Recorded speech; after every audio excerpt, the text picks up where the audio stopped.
محبتوں کے پھول تقسیم کرنے والوں کے دامن کبھی بھی خالی نہیں رہتا۔ عزت نفس بہت قیمتی چیز ہے، کوئی ہاتھ چھڑائے تو چھوڑ دیا کریں۔ اپنی ذہنی صحت کا خیال رکھنے میں یہ بھی آتا ہے کہ جو لوگ بازد ہوں آپ کو غلط سمجھنے پر ان سے بحث نہ کی جائے اور جتنا ہو سکے کنارہ کشی اختیار کر لی جائے۔ اپنے دل کو مضبوط کرو اور ہر ایک سے یہ توقع کرنا چھوڑ دو کہ وہ تمہاری بات سمجھے گا۔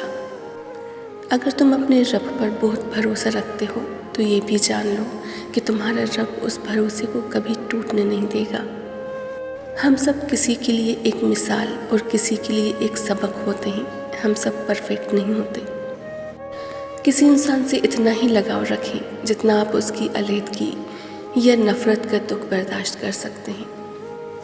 بزرگوں سے سنا ہے کہ اگر تم سنو کہ پہاڑ اپنی جگہ سے ہل گیا ہے تو یقین کر لینا، مگر کسی کی فطرت بدل گئی ہے اس کا یقین کبھی مت کرنا، کیونکہ عادتیں بدل سکتی ہیں لیکن فطرت نہیں۔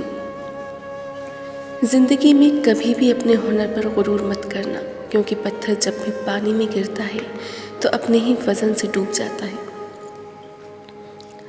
دلوں میں بدگمانی پیدا ہو جائے تو فوراً اس پر وضاحت کا لیپ مل لو، ورنہ چپ کا زہر ہمیشہ کے لیے رشتوں کو اپاہج کر دے گا۔ احساس زبردستی نہیں دلایا جا سکتا، اگر یہ ممکن ہوتا تو اس دنیا میں کوئی مسئلہ ہی نہ ہوتا۔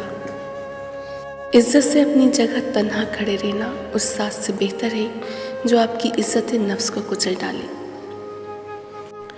حضرت علی رضی اللہ تعالیٰ فرماتے ہیں، ہمیشہ سچے لوگوں سے دوستی رکھو، وہ اچھے دنوں میں سرمایہ اور برے دنوں میں محافظ ہوتے ہیں۔ مجھے منزلوں کا شوق تھا، مجھے راستوں نے تھکا دیا، کبھی جن لوگوں پر غرور تھا مجھے انہوں نے ہی دغا دیا۔